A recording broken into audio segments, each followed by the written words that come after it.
Chega de velharia, Valentina. A voz de Gisela era como vidro quebrado, afiada e sem nenhum pingo de sentimento. Ela segurava 2 sacos de lixo pretos, um em cada mão, e o sorriso em seu rosto era frio, eficiente, como o de alguém que arranca uma erva daninha do jardim.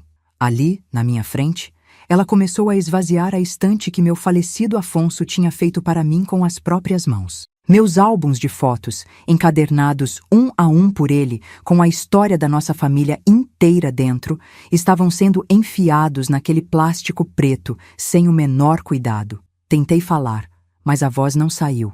Era como se ela não estivesse jogando fora apenas papel e fotos antigas, mas o meu ar, a minha vida, a minha memória. Cada álbum que caía dentro do saco era um pedaço de mim que morria. Meu nome é Valentina, e naquele dia, minha nora jogou a história da minha vida no lixo como se fosse resto de comida. Ela não levou só papel, sabe? Levou minha alma junto, o cheiro do meu pai revelando as fotos, o sorriso do meu marido em cada página. O que você faria no meu lugar? Ouça a minha história até o fim e me diga. O que você teria feito no meu lugar? Me diga também de qual cidade você está me ouvindo. Preciso saber que não estou sozinha nisso. Se quiser ouvir mais histórias como esta, de gente que lutou para não ser esquecida, se inscreva no canal. Ricardo, meu único filho, entrou no quarto bem na hora. Ele viu a cena, viu o desespero nos meus olhos e a crueldade no rosto da esposa dele. E o que ele fez? Desviou o olhar. Murmurou ela só quer ajudar, mãe, como se estivesse falando do tempo. A cumplicidade dele foi a facada final, mais funda e mais dolorida do que as palavras de Gisela. Aquele silêncio dele gritou que eu não valia nada, que minha história não importava. Enquanto Gisela saía, arrastando os sacos pelo corredor, algumas fotos soltas caíram no chão. Com as mãos tremendo, eu me arrastei e as peguei, escondendo no bolso do meu avental como se fossem um tesouro roubado. Eram tudo o que me restava. Viver naquela casa era como viver num aquário de vidro, onde todos me viam, mas ninguém me enxergava de verdade. A casa era moderna, minimalista, cheia de paredes brancas e vazias, que pareciam gritar a minha solidão. Meu quarto, que eles chamavam de suíte de hóspedes, era na verdade o antigo quarto de serviço, pequeno e abafado, um depósito para os móveis antigos que eu me recusei a abandonar. O silêncio ali não era de paz, era um silêncio pesado, tenso. Eu sentia os olhares deles nas minhas costas, ouvia os sussurros quando eu passava. Cada passo meu era calculado, cada suspiro era medido. Eu não era uma mãe morando com o filho. Eu era um fardo, uma peça antiga que não combinava com a decoração nova. Gisela era mestre em me fazer duvidar de mim mesma.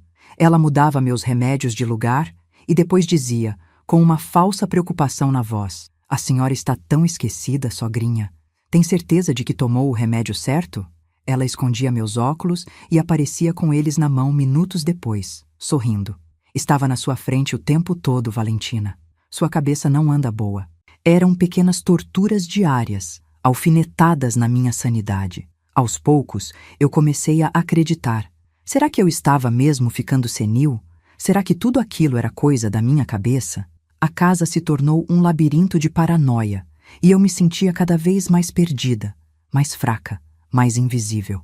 Naquela noite, sentada na beirada da cama, o cheiro do fixador fotográfico do laboratório improvisado do meu pai invadiu minha mente. Lembrei das mãos dele, grandes e calejadas da lavoura, manuseando as fotos com uma delicadeza que eu nunca mais vi. E lembrei de Afonso, meu marido, lixando a madeira da estante com o cheiro de serragem e amor no ar. Ele me olhou, segurando um dos álbuns, e disse: "Nossa história não vai virar pó, meu amor. Eu prometo." Essa promessa, que eu tinha feito a ele no seu leito de morte, ecoou dentro de mim. Não era só sobre fotos, era sobre dignidade. Era sobre a vida que eles construíram para que eu e Ricardo pudéssemos ter um futuro. E eu estava deixando tudo virar pó. O abandono não aconteceu de um dia para o outro. Foi um veneno lento, dado em pequenas doses. Depois que Ricardo se casou com Gisela, tudo mudou. Ela, obcecada por status, via a nossa origem humilde como uma mancha em sua biografia perfeita. Meus aniversários passaram a ser lembrados com um telefonema apressado. Para os jantares com os amigos importantes dela, eu nunca era convidada. A senhora se cansaria, sogrinha. É muita gente, muito barulho. Ela dizia com aquele sorriso falso. Meus próprios netos, eram mantidos longe com a desculpa de agendas lotadas. Aos poucos, eles me isolaram, me cortaram do mundo, me transformaram numa sombra dentro da própria família que eu ajudei a construir. A maior armadilha foi a da falsa generosidade. Depois que Afonso se foi, eles me convenceram a vender minha casinha, o lugar onde criei meu filho, onde cada canto tinha uma memória. Venha morar com a gente, mãe. A senhora não pode ficar sozinha, Ricardo disse. E eu, na minha dor e na minha ingenuidade, acreditei. Vendi a casa e o dinheiro, claro, foi para uma conta conjunta, para ajudar nas despesas. Só depois eu entendi. Eles não queriam cuidar de mim, queriam controlar minha pensão, meu pequeno patrimônio. Eu troquei minha liberdade, meu lar, por um quartinho nos fundos e um prato de comida temperado com humilhação. A gratidão que eu sentia virou uma corrente no meu pescoço. Lembro de uma tarde, meses antes, quando Gisela folheou um dos álbuns com um desprezo visível. Ela apontou para uma foto do meu pai em frente à primeira igreja da cidade, cercado por outros homens de chapéu e rosto marcado pelo sol. Nossa, que gente feia! Quem se importa com isso? Ela disse rindo. Minha voz saiu baixa, quase um sussurro. Eles construíram esta cidade, Gisela. Ela nem ouviu, ou fingiu não ouvir. Fechou o álbum com força e o colocou de volta na estante, como quem fecha um livro sem importância. Naquele momento, a frase foi só um desabafo. Hoje, olhando para trás, vejo que foi uma profecia. Ela não tinha ideia do que estava chamando de velharia. A noite depois que ela jogou tudo fora foi a mais longa da minha vida. Eu não chorei. O choque era tão grande que as lágrimas secaram antes de nascer. Fiquei sentada no escuro, fazendo as mesmas perguntas de novo e de novo. Onde foi que eu errei? Por que eu criei um filho que permite que sua mãe seja tratada como lixo? Por que eu me anulei tanto, por tanto tempo, a ponto de me tornar essa mulher frágil que aceita tudo calada? Olhei no espelho do guarda-roupa e não me reconheci. Vi uma senhora encolhida, com os ombros curvados pelo peso da ingratidão. Eu era um fantasma na casa do meu filho, uma peça de museu empoeirada que a curadora moderna queria descartar a todo custo. Foi então que tirei do bolso do avental as poucas fotos que consegui salvar. Estavam amassadas, uma delas com a beirada rasgada, mas estavam ali. Eram a prova de que minha vida não tinha sido uma ilusão. Uma delas era dos meus pais, no dia do casamento deles. Meu pai, tão jovem, com um olhar cheio de sonhos, e minha mãe, com um sorriso tímido, segurando um buquê de flores do campo. Eles eram agricultores, gente simples, mas com uma dignidade que dinheiro nenhum compra. Eles me ensinaram que nossa história é a única coisa que ninguém pode nos tirar. E eu estava deixando que Gisela me tirasse exatamente isso.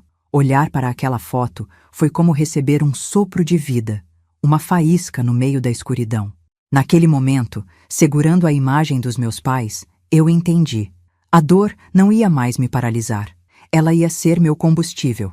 Gisela achava que valor era ter um carro do ano, uma casa decorada por arquiteto e amigos influentes. Ela não entendia de valor de verdade, o valor da memória, do sacrifício, da identidade, e era exatamente aí, na ignorância dela, que estava a sua maior fraqueza e a minha maior força. Ela me deu a arma para lutar, sem saber. Naquele instante, enquanto meus dedos traçavam o rosto da minha mãe naquela foto antiga, eu decidi que o jogo havia mudado. A Valentina frágil e silenciosa tinha morrido junto com os álbuns no saco de lixo. A primeira coisa que fiz, depois daquela noite em claro, foi alisar com a ponta dos dedos a foto amassada dos meus pais. O papel estava frágil, quase se desfazendo, mas a imagem deles continuava ali, firme. A promessa que fiz a Afonso no seu leito de morte voltou com uma força que me sacudiu por dentro. Nossa história não vai virar pó. Naquele momento, eu entendi que chorar não traria nada de volta. A dor não tinha ido embora, mas tinha mudado de forma. Virou gelo, virou um propósito frio e claro como água de poço. Eu ia honrar meu marido, meus pais e a mim mesma. A guerra tinha sido declarada sem uma única palavra, e eu, a velha senhora invisível, estava pronta para lutar com as armas que eles nem imaginavam que eu possuía. A casa, de repente, pareceu diferente. O silêncio que antes me oprimia agora era meu aliado. Eu observava tudo. Os horários em que saíam, as conversas apressadas ao telefone, o jeito como Gisela me olhava de canto de olho, com uma mistura de pena e impaciência. A falsa preocupação dela, perguntando se eu já tinha comido ou tomado meus remédios, agora soava como o ensaio de uma peça de teatro mal feita. Eu respondia com monossílabos, com um sorriso vago e me recolhia ao meu quarto. Eles pensavam que eu estava me entregando à tristeza, definhando. Na verdade, eu estava acordando. Cada rangido do assoalho, cada porta que se fechava, era um sinal no meu campo de batalha particular. A pergunta que me assombrava não era mais por quê, mas como. Como eu, uma costureira aposentada de quase 80 anos, poderia lutar contra a arrogância, o dinheiro e a juventude. A resposta veio numa madrugada, enquanto eu remendava uma toalha de mesa antiga. Eu passei a vida inteira unindo retalhos, transformando pedaços de pano em algo útil e bonito. Era isso que eu precisava fazer com os cacos da minha memória. Eu não podia mais ser a Valentina que aceitava tudo. A Valentina que engolia o choro e pedia desculpas por existir. Aquela mulher frágil e assustada tinha que morrer para que a história da minha família pudesse viver. Fechei os olhos e comecei a minha investigação silenciosa, dentro da minha própria cabeça. Folheei cada um dos álbuns perdidos, página por página, na minha memória. E foi aí que a primeira peça do quebra-cabeça se encaixou.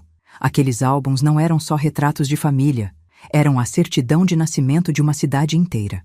Lembrei da foto da construção da primeira igreja, com os homens da comunidade, meu avô entre eles, carregando as vigas de madeira nos ombros. Lembrei das fotos das primeiras colheitas de café, das quermesses no Largo da Matriz, do dia em que a energia elétrica chegou ao vilarejo. Gisela não tinha jogado fora apenas as minhas lembranças, ela tinha jogado fora a história de um povo. Meu pai, com sua câmera antiga e seu olhar curioso, não era apenas um agricultor apaixonado por fotografia. Ele era um cronista, um historiador sem diploma. Ele registrou o rosto dos fundadores, a evolução da paisagem, a alma de uma gente que construiu tudo com as próprias mãos.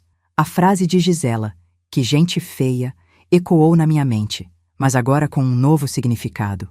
Não era só um insulto à minha família, era um cuspe na cara de todos que vieram antes dela, que prepararam o chão que ela hoje pisa com seus sapatos caros. Ela desprezava a raiz, obcecada apenas pelos frutos que podia colher. Ela jogou fora um tesouro que não podia nem compreender, e era exatamente essa ignorância que seria a sua ruína. A sua arrogância era o seu ponto cego. Ela me subestimava, via em mim apenas uma velhinha caduca, um estorvo. Mal sabia ela que a velharia tinha uma voz, e que essa voz estava prestes a encontrar um jeito de gritar para que todos ouvissem. Eles não faziam ideia do que eu guardava, não só na memória, mas também em um lugar que jamais pensariam em procurar. Lembrei de uma moça, neta da minha comadre Alice, que tinha me visitado uns anos antes. O nome dela era Clara, uma jovem historiadora que estava fazendo uma pesquisa para a faculdade. Lembro do brilho nos olhos dela ao ver as fotos do meu pai. "Dona Valentina, isso aqui é ouro. A senhora tem o arquivo perdido da nossa cidade nas mãos", ela disse com uma empolgação que me contagiou. Na época, eu sorri, orgulhosa, mas não entendia a dimensão do que ela dizia.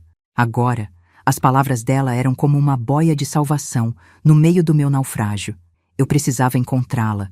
O desafio era fazer a ligação sem que ninguém percebesse. Gisela controlava tudo, até as contas de telefone. Esperei por um dia em que ela e Ricardo saíram para um daqueles jantares importantes. O coração batia descompassado no meu peito. Com as mãos trêmulas, procurei o número antigo da minha comadre numa agenda de papel amarelado. O telefone na minha mão parecia pesar uma tonelada. Cada número discado era um passo em território inimigo. Eu rezava para que o número ainda fosse o mesmo, para que alguém atendesse, para que a minha última esperança não morresse ali. Quando Clara atendeu, minha voz quase não saiu. Contei a ela o que tinha acontecido, a humilhação, os sacos de lixo, tudo. Do outro lado da linha, o silêncio foi seguido por um suspiro de indignação. A voz dela, que começou com um tom de pêsames, rapidamente mudou para a de uma profissional chocada. "Eles fizeram o quê? Dona Valentina? Eles não têm a menor noção do crime que cometeram contra a nossa memória coletiva. A senhora conseguiu salvar alguma coisa? Qualquer coisa? A urgência na voz dela me deu a força que eu precisava. Eu não estava louca. Aquilo realmente tinha um valor imenso. Salvei algumas, as que caíram no chão, eu disse, a voz um pouco mais firme. Descrevi as fotos que tinha comigo. Meus pais no casamento, a fachada da primeira venda do vilarejo, uma foto da colheita. A reação de Clara foi imediata. Dona Valentina, isso é o suficiente. É a prova que precisamos. Com isso podemos começar a reconstruir. Me escute com atenção. Nós vamos dar um jeito. Essa história não vai morrer no lixo. Eu prometo. Naquele momento, a promessa dela se uniu à que eu fiz para Afonso, criando uma corrente de força inquebrável. A ideia dela foi como uma luz no fim do túnel, mas uma luz que cegaria meus inimigos. Existe um concurso anual da Fundação Histórica da cidade, Dona Valentina. Eles premiam projetos de resgate da memória local. Com essas fotos e com o seu testemunho, podemos criar um curta-metragem, um vídeo memorial. Vamos inscrevê-lo. A palavra concurso me assustou, mas a palavra memorial me acalmou. Não era sobre ganhar, era sobre honrar. E o melhor de tudo, a cerimônia de premiação era o maior evento social da cidade. O tipo de evento que Gisela faria qualquer coisa para comparecer. Enquanto Gisela me via como um móvel velho e empoeirado, esperando o descarte final, eu estava em silêncio, construindo o palco da sua humilhação. Ela passava por mim na sala, com seu celular na mão, resolvendo coisas do seu mundo de aparências, e eu apenas abaixava a cabeça, fingindo cochilar na poltrona. Eles não podiam imaginar o que eu escondia por trás do meu silêncio e das minhas agulhas de tricô. Cada ponto que eu dava na lã era um passo a mais no meu plano. Clara me trouxe um tablet velho que o filho dela não usava mais, e com a paciência de uma santa, me ensinou o básico. Nas madrugadas, trancada no meu quartinho, eu usava o aparelho para digitalizar as poucas fotos que tinha, com uma resolução impressionante. A tecnologia, que sempre pareceu algo de outro mundo para mim, agora era minha aliada. Vendo as imagens ampliadas na tela, eu descobria detalhes que nunca tinha notado. O olhar de esperança de um imigrante, a mão calejada de uma lavadeira, a promessa de futuro em cada tijolo daquela cidade. Com a ajuda de Clara, comecei a ligar para outros moradores antigos, pessoas da minha idade que, como eu, tinham sido postas de lado pelo progresso. A cada telefonema, uma nova peça da nossa história era resgatada. Eu lembro daquele dia, Valentina, dizia uma. Meu pai está naquela foto, exclamava outro. As vozes deles, trêmulas pela idade e pela emoção, se juntaram à minha. Não era mais apenas a minha história. Era a história de todos nós, os esquecidos, a velharia que se recusava a virar pó. O projeto ganhou um nome: Memórias que a poeira não apaga. Clara juntou as fotos, os áudios com os depoimentos e teceu tudo numa narrativa emocionante. Ela era a diretora, mas a alma daquele filme era minha. Era do meu pai, era de Afonso. Eu assisti a primeira versão do vídeo no meu quartinho, com o fone de ouvido para não fazer barulho, e chorei pela primeira vez desde aquela noite terrível. Mas não eram lágrimas de tristeza, eram lágrimas de justiça, de alívio, de dignidade reencontrada. Eu me tornei duas mulheres. Durante o dia, eu era a sogra senil e inofensiva, que às vezes esquecia o nome das coisas e precisava de ajuda para se levantar. À noite, nas sombras da casa silenciosa, eu era a guardiã da memória, a estrategista que revisava cada detalhe do plano, com Clara pelo telefone, falando em sussurros. A tensão de quase ser descoberta era constante. Uma vez, Ricardo bateu na porta enquanto eu falava com ela, e meu coração quase saiu pela boca. Desliguei rápido, fingindo estar rezando. Ele me olhou com pena e fechou a porta. A pena dele era meu melhor disfarce. Gisela, cega pela própria ambição, estava mais ocupada do que nunca. Organizava jantares, frequentava eventos de caridade, tecia sua rede de contatos na alta sociedade. Ela falava sem parar sobre a importância de preservar a cultura, referindo-se aos artistas modernos e aos arquitetos renomados que ela tanto idolatrava. A ironia era tão cruel que chegava a ser poética. Ela estava tão focada em construir seu castelo de aparências que não percebeu que eu estava cavando os alicerces bem debaixo dos seus pés, usando a única cultura que ela jamais entenderia, a da verdade. O e-mail confirmando que nosso curta-metragem estava entre os finalistas do concurso chegou para Clara. Ela me ligou, a voz vibrando de alegria. O palco estava montado. O convite oficial para a cerimônia de premiação, enviado pela prefeitura, chegou pelo correio em um envelope elegante. Quando Gisela o viu sobre a mesa, com o nome da nossa família, seus olhos brilharam. Mãe, fomos convidados para o prêmio da Fundação Histórica. Que chique, ela disse, já pensando no vestido que usaria. Mal sabia ela que a luz daquele palco não seria para ela, mas sobre ela, e que essa luz revelaria cada canto escuro da sua alma vazia.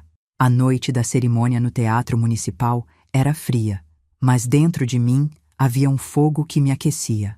Gisela estava radiante, usando um vestido azul que brilhava sob as luzes do saguão. Ela parecia uma rainha indo para a própria coroação, distribuindo sorrisos para pessoas que mal conhecia, falando sobre a importância de apoiar a cultura local. A ironia era tão grande que chegava a doer. Ela vendia uma imagem de protetora da cultura enquanto, em casa, tinha jogado a verdadeira cultura daquela cidade no lixo. Ricardo estava ao lado dela, tenso, com um sorriso forçado. Ele parecia um réu, esperando a sentença, sem nem saber qual era o crime.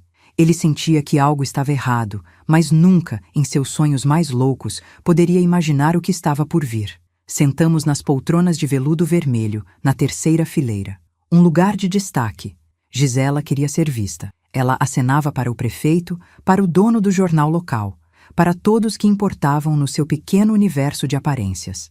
Eu me mantive quieta, as mãos unidas no colo, sentindo o tecido gasto do meu vestido simples. Eu não era ninguém ali. Era apenas a velhinha que acompanhava o casal importante. E era exatamente essa invisibilidade que tinha sido minha maior arma.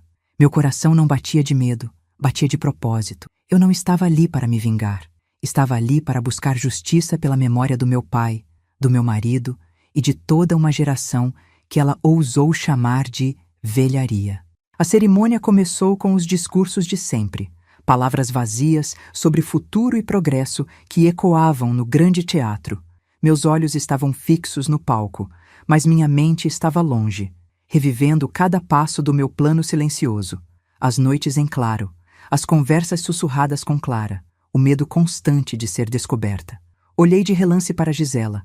Ela estava impaciente, olhando o relógio, esperando pela parte social do evento, pelos coquetéis e pelas fotos. Ela não fazia ideia de que a verdadeira atração da noite ainda não tinha começado e que ela estava no centro do palco, mesmo sentada na plateia. A armadilha estava montada e a isca era a sua própria vaidade. Finalmente, o mestre de cerimônias anunciou a categoria de resgate histórico. Foram apresentados 3 projetos. O último a ser anunciado foi o nosso. E, por fim, um trabalho surpreendente e emocionante, intitulado Memórias que a Poeira Não Apaga, de Valentina Soares. Ouvi Gisela bufar ao meu lado, um som baixo de desprezo. Valentina? Que coincidência, mãe! Ela sussurrou, com um sorrisinho de escárnio, como se fosse impossível que outra pessoa com o meu nome pudesse ter alguma relevância. Ricardo me olhou, confuso.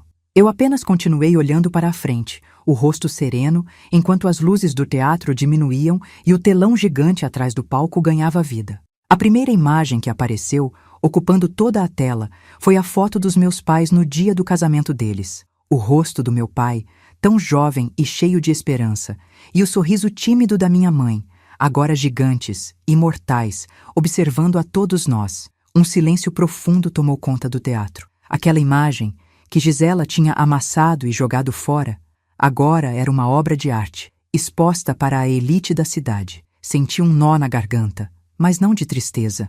Era um nó de triunfo. A história que ela tentou apagar estava mais viva do que nunca.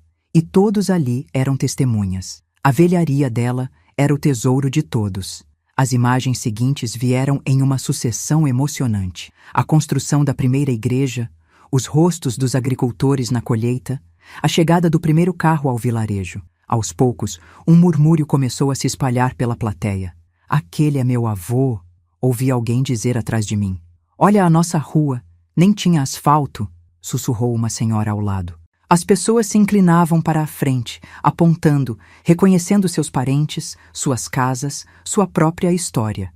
Não eram apenas as minhas memórias na tela, eram as memórias de toda a cidade. Gisela estava paralisada, o sorriso congelado no rosto, a confusão se transformando em um pavor crescente. A narração do vídeo começou. Era a minha voz, gravada por Clara, calma e firme. Eu não acusava ninguém.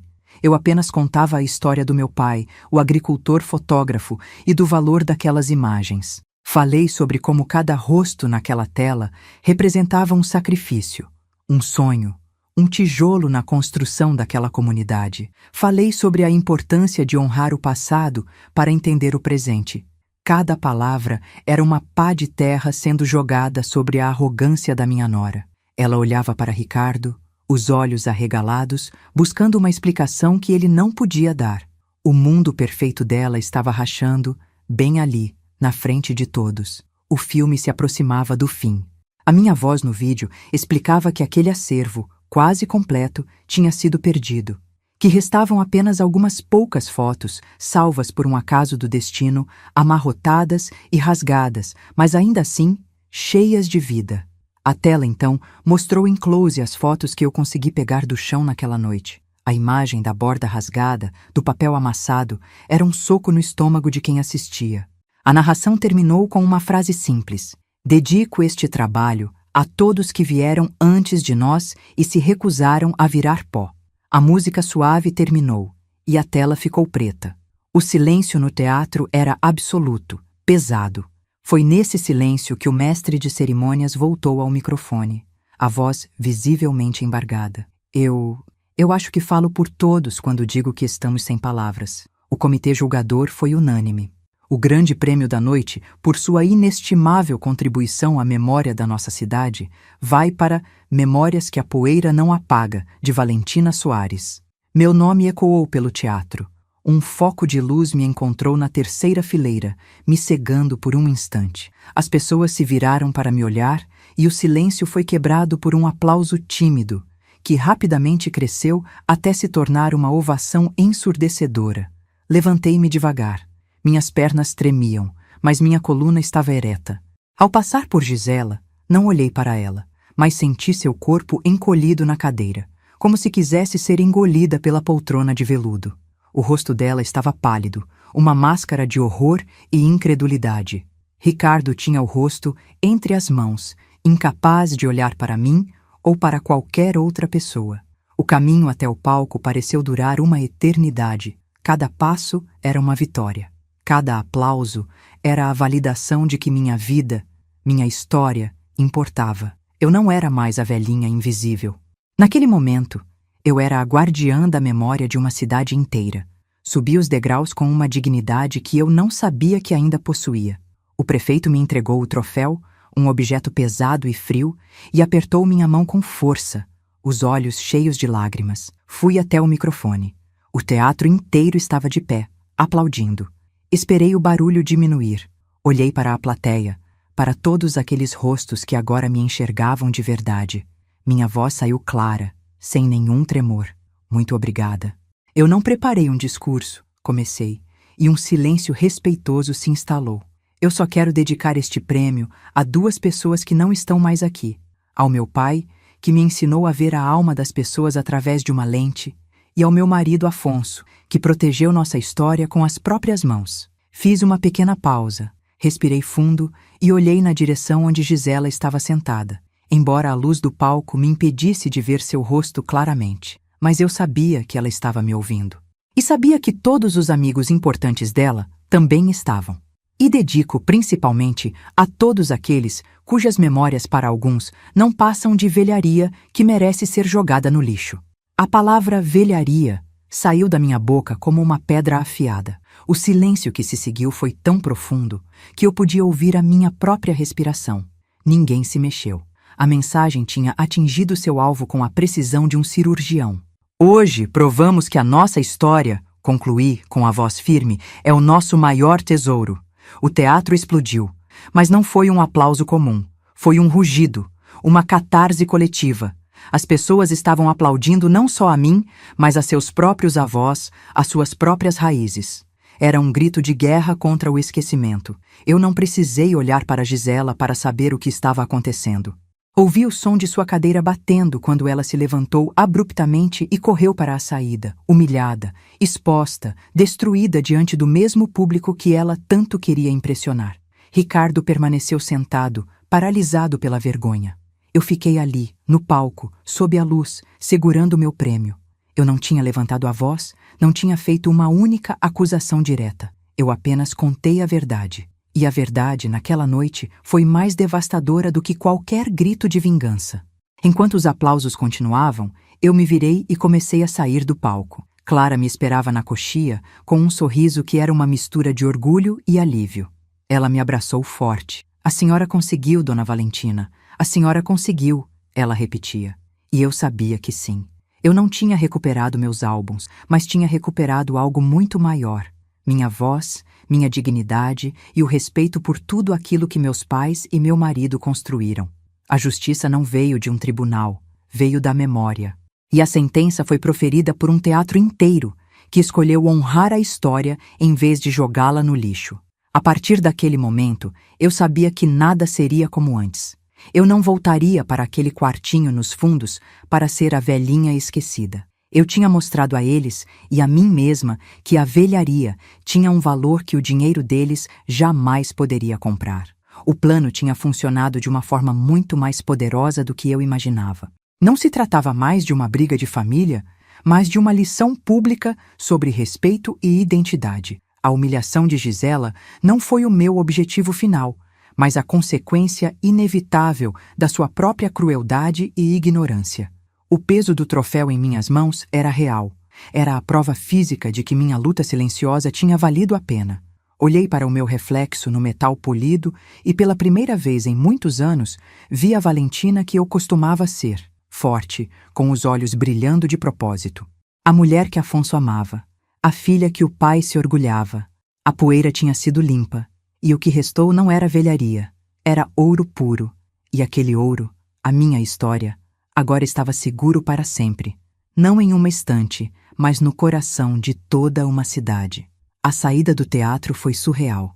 Pessoas que eu nunca tinha visto na vida vinham me abraçar, me parabenizar, contar histórias dos seus próprios avós. Eram estranhos, mas havia uma conexão imediata entre nós, uma cumplicidade de quem entende o valor das raízes. Ricardo finalmente apareceu, o rosto pálido e os olhos vermelhos. Ele não conseguia me encarar. "Mãe, Ele começou, mas a voz morreu. Eu apenas o olhei, sem raiva, sem pena, apenas com uma clareza fria. "Vamos para casa, Ricardo. Temos muito o que conversar", eu disse, e minha voz não era a de uma mãe frágil, mas a de uma matriarca que estava prestes a retomar o controle de sua própria vida. Naquela noite, a casa minimalista e fria que tinha sido minha prisão pareceu ainda mais silenciosa. Gisela não estava lá. Tinha ido para a casa da mãe dela, segundo Ricardo me informou com a voz baixa. Ele sentou no sofá, encolhido, enquanto eu coloquei o troféu bem no centro da mesa de centro de vidro, um objeto de memória e verdade no meio de tanta modernidade vazia. O troféu parecia um intruso ali, mas, na verdade, ele era a única coisa real naquela casa. Ele era a prova de que o passado não pode ser descartado, não importa o quão inconveniente ele seja para os planos do presente. A batalha tinha sido vencida, mas a guerra pela minha paz ainda não tinha acabado. O próximo passo seria o mais difícil, mas também o mais libertador de todos. A volta para casa foi a viagem mais longa da minha vida. Ricardo dirigia em silêncio, as mãos brancas de tão apertadas no volante. O troféu, pesado e frio no meu colo, era a única coisa que fazia barulho, tilintando a cada curva. Era o som da minha vitória, o som do mundo dele desabando. Eu olhava pela janela, para as luzes da cidade passando, e não sentia mais medo. Pela primeira vez em anos, o silêncio não me oprimia. Ele me pertencia. Eu era a dona daquele silêncio, e era nele que eu ditaria as regras do resto da minha vida. Ele não ousava me olhar, não ousava falar. Ele sabia que a mãe frágil que ele tinha deixado em casa naquela manhã tinha morrido no palco daquele teatro. Quando entramos na casa, a frieza das paredes brancas pareceu me abraçar como um velho inimigo. Gisela não estava lá, e o vazio que ela deixou era barulhento. Sem dizer uma palavra, caminhei até a mesa de centro de vidro e coloquei o troféu bem no meio dela. O metal dourado contra o vidro moderno era um grito silencioso. Ricardo ficou parado na porta, como um estranho. Eu me virei para ele e a primeira pergunta que fiz não foi um grito, mas um sussurro cortante que atravessou a sala. Por que, Ricardo? Por que você deixou ela me matar um pouquinho a cada dia em silêncio? Por que o seu conforto valia mais do que a dignidade da sua mãe? A pergunta ficou no ar, pesada, irrespondível. Ele desabou. Não com lágrimas de arrependimento, mas com o choro de uma criança que foi pega fazendo algo errado. As desculpas vieram atropeladas, falando da pressão do trabalho, da influência de Gisela, do medo de perder o padrão de vida que eles tinham construído. Eram palavras vazias, ocas, que só confirmavam o que eu já sabia. Ele não tinha me abandonado por maldade, mas por fraqueza, o que de certa forma era ainda pior. Eu o escutei sem interromper, não por paciência, mas para que ele ouvisse a si mesmo, para que sentisse o gosto amargo da própria covardia. Quando ele terminou, eu não senti pena. Senti uma clareza gelada. O meu filho, o menino que eu criei para ser um homem de valor, tinha se vendido por tão pouco. Acabou, Ricardo, eu disse, e a minha voz era firme como a madeira da estante que Afonso construiu. Eu não vou viver mais um dia nesta casa que nunca foi meu lar. Eu vou embora. Mas antes, nós vamos acertar as contas. Todas elas. Ele me olhou, os olhos arregalados, como se não entendesse o que eu estava dizendo.